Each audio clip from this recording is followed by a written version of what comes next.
Good morning, dear students. Today we are going to start revision of chapter number 6, that is stepwise thinking. This chapter we have covered before unit tests. Let us revise it again so that you can learn the topics thoroughly. Now, in our day to day life, when we have to solve any problem or do any work, we follow a step by step procedure so that we can get the best results for it. For example, getting ready for the school. First of all, we wake up in the morning, then go to washroom, then brush our teeth, take a bath, wear school uniform, have breakfast, take our tiffin and school bag, and then go to school. Now, this is the sequence we follow.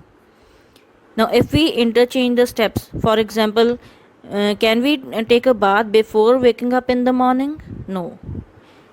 Can we wear the school uniform before taking a bath? No. So, if we replace any step with another step, it will not work in the same way. So, every problem have a procedure to do it. Now, in this chapter, we will consider some interesting and useful solutions to the problems. Now, stepwise thinking. What is stepwise thinking?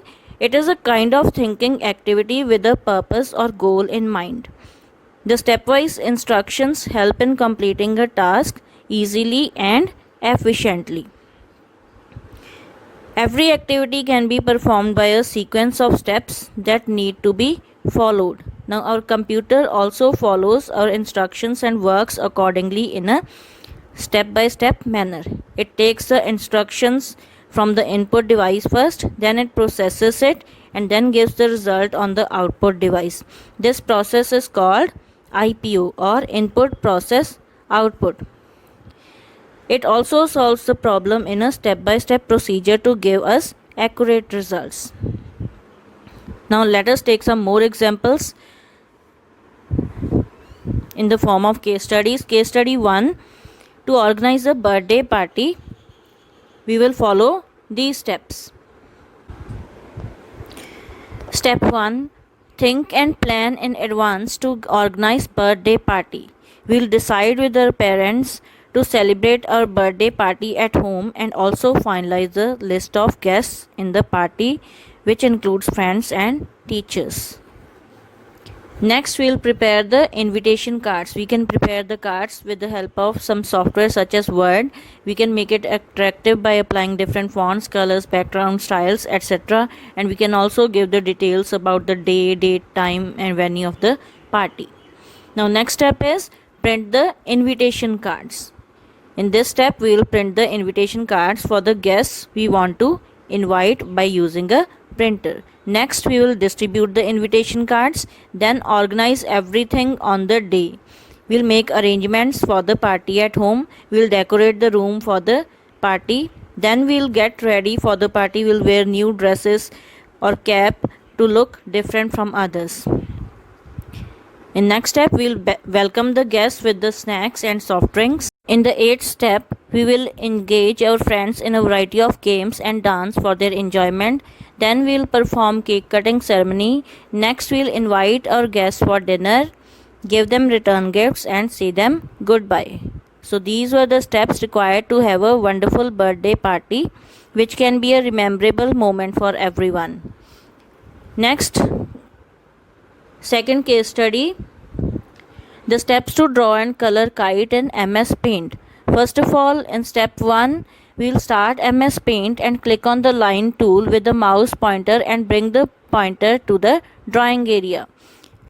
Step 2, click and hold the left mouse button and drag as shown in the drawing area. You can see the first image. Release the mouse button. Now drag the mouse in another direction. It is given in the second image. Next, continue dragging the mouse like this to complete the outline. See the third image. Now draw the lines to join opposite corners. It is given in fourth image. Then in step 7, click on the brush tool in the toolbox. Click and drag the mouse to make thread of the kite. You can see the next image. Then click on fill with color tool. In next step, select the color of your choice.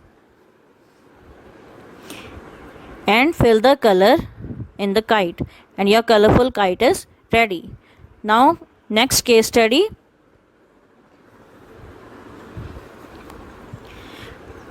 In this case study, we will arrange the school bag according to the timetable. Now let us see how we can do that. Take your bag, keep your books in front of you, open the timetable and start reading the timetable according to that day. Arrange the books and notebooks in your bag according to the timetable of first half in the first section or pocket as per your sequence of periods. In next step, arrange books and notebooks in your bag according to the timetable of second half in the second section or pocket as per the sequence of periods. Then keep your pencil box, lunch box, school diary in separate section or pocket in your bag, and your bag is ready according to your timetable. So here we have completed reading the 6th chapter again. Your homework is to revise the chapter thoroughly, learn the exercises. Thank you and goodbye.